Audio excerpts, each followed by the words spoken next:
This is World Civilization. My name is Dr. Long.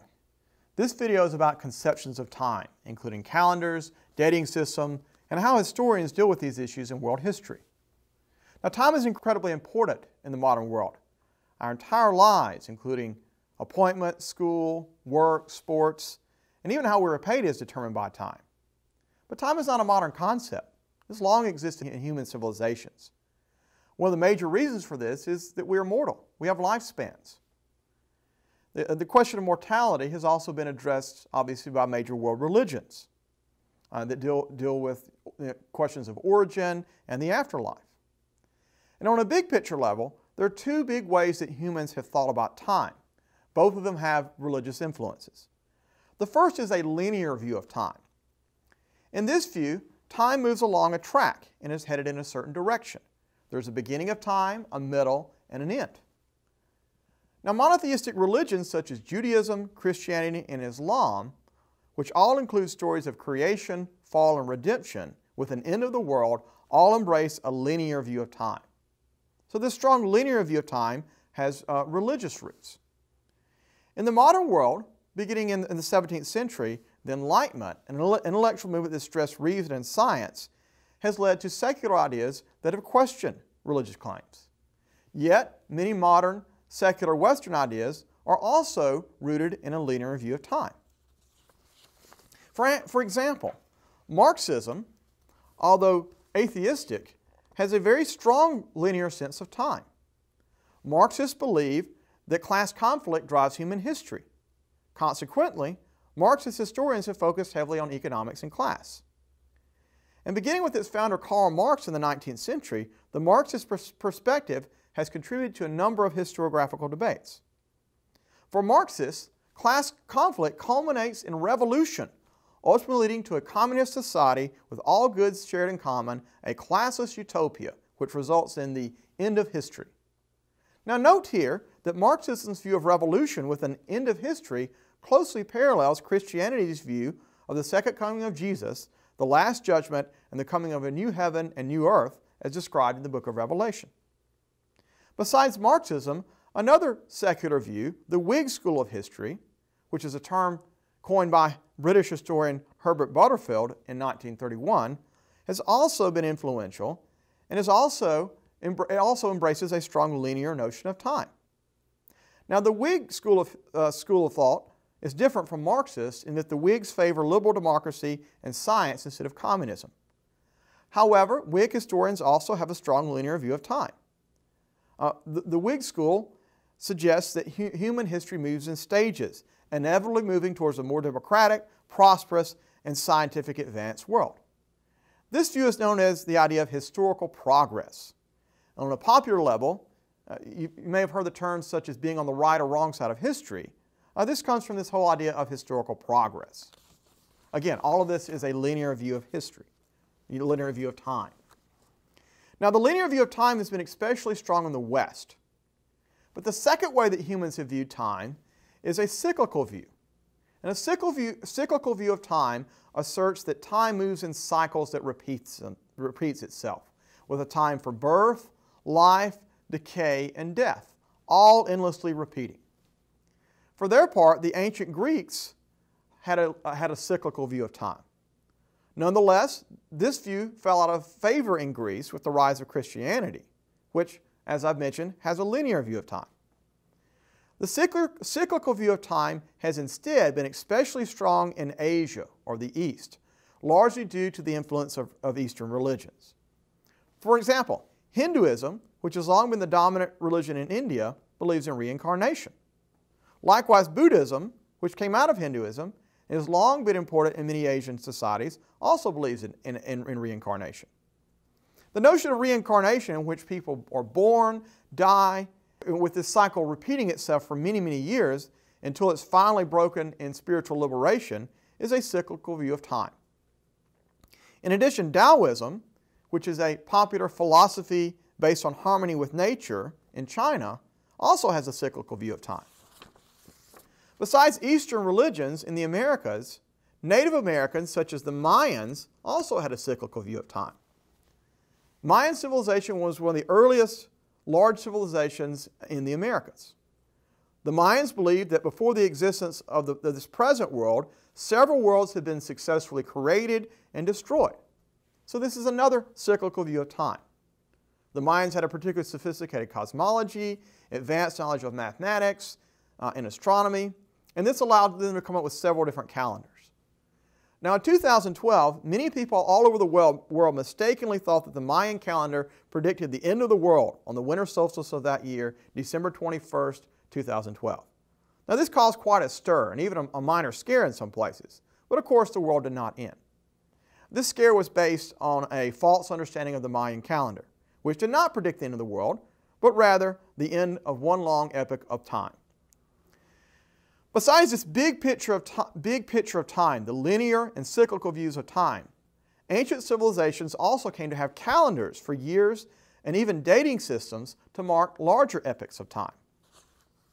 The Sumerians, Babylonians, Egyptians, and Romans all made advances in calendars. The final calendar that we have today, however, emerged in 1582 with Pope Gregory, who was interested in an accurate dating system for the Christian holiday of Easter. He would further refine earlier calendars, and which would give us an accurate system that we now know as the Gregorian calendar. And this has been widely adopted all over the Western world. Now, besides calendars, many civilizations have dating systems to mark larger epochs of time. China, for instance, has often based longer epochs of time on dynasties of Chinese emperors. Together with the 12-year cycle zodiac calendar based on animals, China has seen time in this sort of both cyclical and epochal dating system fashion. India also has views of longer periods of time and largely based on Hinduism. Now for its part, Judaism has its own Hebrew calendar. This was created by the medieval Jewish scholar Moses Maimonides, who based the Hebrew calendar on his calculation of creation in the book of Genesis. So on the Hebrew dating system, much of 2017-2018 is actually the year 5778. Likewise, Islam, which has its own unique religious holidays and own unique way of looking at the world, has also created an Islamic calendar and dating system.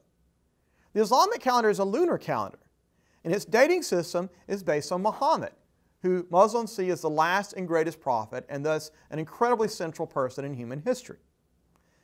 In the Islamic dating system, dating is done before the Hajj, the time of Muhammad's flight of Mecca to Medina, and after the Hajj.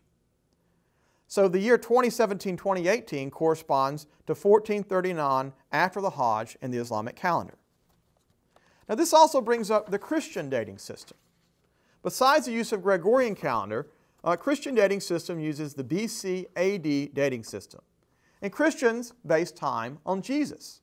For Christians, Jesus was God incarnate who died and rose again to forgive the sins of those who believe in Him. So for Christians, Jesus is the central figure. And again, you can compare this to Islam, where Muhammad is the central figure. So Christians see time on a larger scale, dating system, based on Jesus. Now, Christianity first arose in the Roman Empire, and the Roman Empire was polytheistic for the first 300 years or more of Christianity's existence. And Christians were not interested in Roman polytheistic ways of marking time. However, after the fall of the Western Roman Empire in 476 CE, the monk Dionysius of Exiguus worked on a new way of calculating a dating system.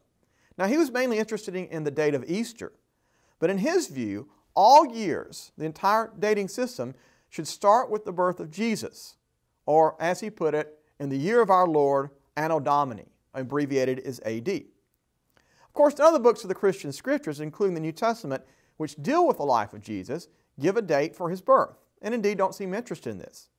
However, Dionysius of Exiguus thought he could calculate the birth of Jesus and mark a dating system thereafter. Now, it took about 200 or 300 years in the medieval period for his system of dating, the AD system, to really catch on in Western Europe. In the English-speaking world, the notion of before Christ, or BC, was added by Sir Isaac Newton in the 18th century. And this also would catch on as well. Now, a major challenge to this BC AD system of dating were revolutionary ideas that would sweep the Western world beginning in the 18th century. The French Revolution, for instance, tried to do away with the BC AD system. It wanted to create a French Republican calendar, a more rational way of marking time, with 10-day weeks and months based on the weather at that time of the year. The French Republican calendar also would mark time itself with the French Revolution, which the revolutionaries saw as a central event in human history. So 1793, the first year of the French Republic, became known as Year 1, with 1794 as Year 2, and so forth. Now, the French Republican calendar was short-lived. It fell out of usage in 1801, shortly after Napoleon Bonaparte took power. In the 20th century, other revolutionary regimes, totalitarian regimes in the Soviet Union and fascist Italy, also tried to create their own revolutionary calendars based on their seizures of power. But as with the French Republican calendar, these new dating systems never caught on permanently, especially as communist and fascist regimes eventually collapsed. So not only did the BC AD dating system survive the French Revolution and other revolutionary challengers, but because of Western colonialism in the 19th and 20th centuries, they spread to the rest of the world and became adopted by many non-Western and even many non-Christian peoples. Because of this, world historians and other scholars have come to question the BC and AD dating system in recent years. They have noted that it is not consistent. BC is an English term, AD is a Latin term. Also, in an effort to be religiously neutral, many scholars, including historians of world history, have substituted BC for BCE, or before the Common Era. And CE, or the Common Era, has been substituted for AD. So many scholars now use a BCE and CE system to replace BC and AD. Now, this does not change the dating of years, and indeed at this point it would be overly complicated to change the dating of years. It only changes the terms to describe them. So the usage of BCE to replace BC and CE to replace AD are now fairly standard in scholarly writing. However, this has attracted some controversy and criticism. Some people note that the term the Common Era really doesn't make sense, that there's nothing common about that particular mark in time.